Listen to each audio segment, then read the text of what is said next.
വഴങ്ങിയേ പറ്റൂ. മടിച്ചും പേടിച്ചെന്ന് കടവാ ഇങ്ങോട്ട്.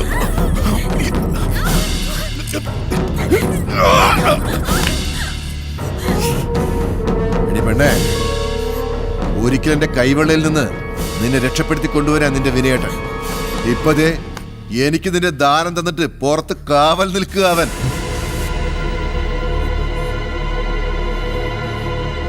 എന്താത്ര ചിന്തിക്കാൻ?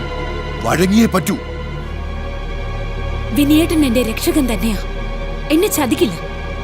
വിനയേട്ടന് വേണ്ടി എന്തു ചെയ്യും. എനിക്ക് ഒന്നൊരുങ്ങണം. ഒരുങ്ങണം, ഒരുങ്ങിക്കോളൂ. ഏത് പെണ്ണായാലും മനസ്സൊന്ന് പാകപ്പെടുത്തേണ്ടി വരും.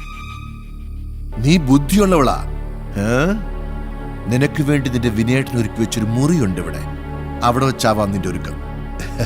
അവിടെ തന്നെ ആവട്ടെ നമ്മുടെ ശാന്തി മുഹൂർത്തം.